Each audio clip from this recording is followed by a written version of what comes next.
স্বাগতম সবাইকে। আজকে আমাদের টপিক SWOT অ্যানালাইসিস। SWOT অ্যানালাইসিসটা কি? S for strength, W for weakness, O for opportunities and T for threats। যে কোনো বিজনেস এই চারটা ফ্যাক্টর দ্বারা প্রভাবিত হয়। একটা ব্যবসায় এই চারটা দিক মূল্যায়ন করার টেকনিকই হচ্ছে SWOT অ্যানালাইসিস। প্রশ্ন হচ্ছে আপনি কিভাবে মূল্যায়ন করবেন কিংবা কিভাবে এবং কখন এই টেকনিক ব্যবহার করবেন। প্রথমে একটা পেজকে এরকম সমান 4 ভাগে ভাগ করবেন।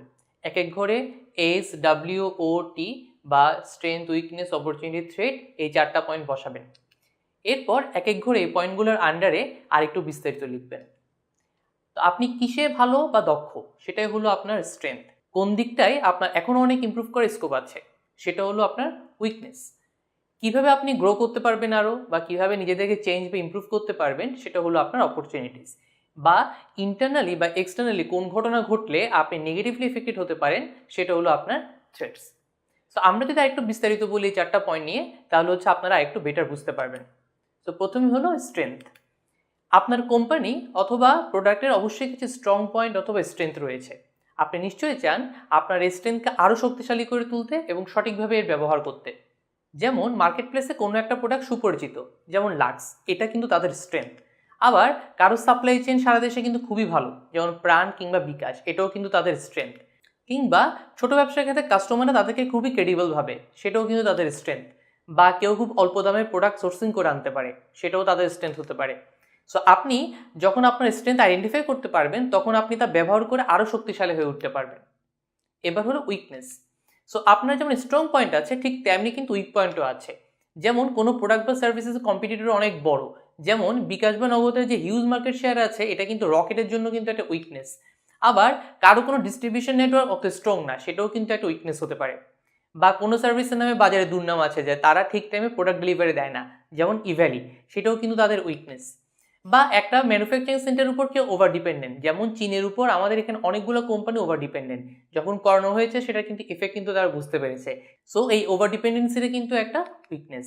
আপনার উইক পয়েন্ট সম্পর্কে যদি আপনার জানা থাকে তাহলে আপনি তা দূর করার জন্য যা যা করার প্রয়োজন তা করতে পারবেন। সো নিজের উইকনেস সম্পর্কে জানা না থাকলে কিন্তু কখনই ইমপ্রুভমেন্ট করা সম্ভব হয় না। এরপর আসে অপরচুনিটিস নিয়ে। আপনার হয়তো বিজনেস এক্সপান্ড করা বা কাস্টমারকে নতুন কিছু দেওয়ার সুযোগ আছে, কিন্তু আপনি যদি সেটা না জানেন তাহলে কি আপনি সেটা পারবেন? তাই আপনার অপরচুনিটিগুলো আপনাকে আইডেন্টিফাই করতে হবে এবং তা প্রপারলি হচ্ছে ব্যবহারও করতে হবে। যেমন ধরেন গভর্নমেন্ট সামনের বছর আপনার সার্ভিস বা প্রোডাক্টের সেক্টরে একটা ট্যাক্স বা ভ্যাট রিডাকশন করতে পারে। এটা যদি আপনি শুনেন এটা কিন্তু আপনার একটা অপরচুনিটি হতে পারে। আবার দারাজকে কিছুদিন আগে আলিবাবা কিনে নিয়েছে, এই যে হচ্ছে ইনভেস্টমেন্ট আসছে, এটাও কিন্তু একটা অপরচুনিটি ফ্যাক্টর।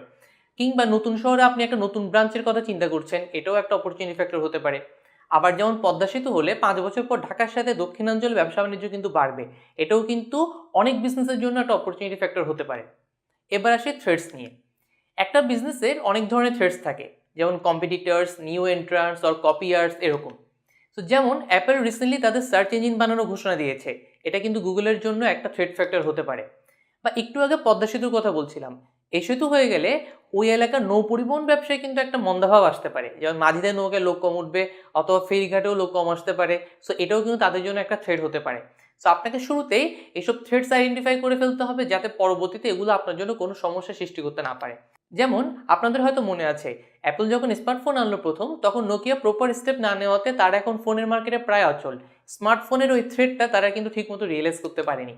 তো বুঝতেই পারছেন স্ট্রেংথ এবং উইকনেস হলো ইন্টারনাল ফ্যাক্টর এবং অপরচুনিটিস এবং থ্রেটস হলো এক্সটার্নাল ফ্যাক্টর। যেমন প্যাভিলিয়ন স্ট্রেংথ হলো কোয়ালিটি কন্টেন্ট বা ইউজারদের কাছে এর ক্রেডিবিলিটি, যে আমরা কখনোই ফেক নিউজ বা রিউমার দিব না। আবার আমরা যদি উইকনেসের কথা বলি, এখনও কিন্তু আমরা মার্কেটিং পারপাস অনেক বড় কোনো ক্যাম্পেইন করতে পারিনি, সো এটা একটা উইকনেস হতে পারে। আবার অপরচুনিটিস হিসেবে যেমন আমরা ভাবছি গ্লোবাল মার্কেটে এক্সপানশন, যেমন বাংলার পাশাপাশি আমরা ইংরেজিতেও কন্টেন্ট বানিয়ে গ্লোবাল মার্কেটে পেনিট্রেট করতে পারি, সো এটা একটা অপরচুনিটিস। আবার থ্রেট হিসেবে বলা যায় বাইরের দেশ থেকে ইএসপিএন বা স্কাই স্পোর্টসের মতো বড় কোনো কম্পিটিটর আসাকে, সো এটাও কিন্তু প্যাভিলিয়নের জন্য একটা থ্রেট হতে পারে।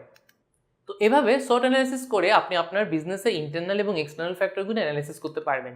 এতে করে আপনি আপনার বিজনেস সম্পর্কে একটা ক্লিয়ার ধারণা পাবেন এবং প্রয়োজনীয় পরিবর্তন করতে পারবেন।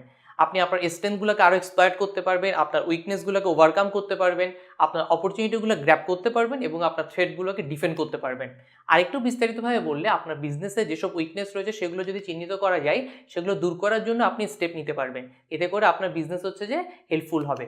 আবার আগে থেকে থ্রেডসগুলো যদি জানা থাকে আপনি সেগুলো প্রতিরোধ করতে পারবেন। অপরচুনিটিসগুলো আইডেন্টিফাই করতে না পারলে সেগুলোও কাজে লাগানো সম্ভব হবে না। সুযোগের সদ্ব্যবহার করতে পারলে আপনি আপনার বিজনেসকে ইমপ্রুভ করে নতুন একটা মাত্রায় নিয়ে যেতে পারবেন। মনে রাখবেন আপনার স্ট্রেংথ আপনাকে যে অ্যাডভান্টেজ দিচ্ছে সেটা হয়তো আপনার কম্পিটিটরদের নেই। সেই স্ট্রেংথ ব্যবহার করে আপনি আপনার বিজনেসকে কম্পিটিটরের চেয়ে সাকসেসফুল বানাতে পারবেন। নিজের কোম্পানি বা প্রোডাক্টের পাশাপাশি কম্পিটিটরদেরও SWOT অ্যানালাইসিস করলে আরও বেটার। SWOT অ্যানালাইসিস করে আপনি একটা রিয়েলিটি চেকও পাবেন। আদতে আপনার প্রোডাক্ট বা সার্ভিস আসলে কতটা ভালো, সেটা মার্কেটের জন্য কতটা উপযুক্ত।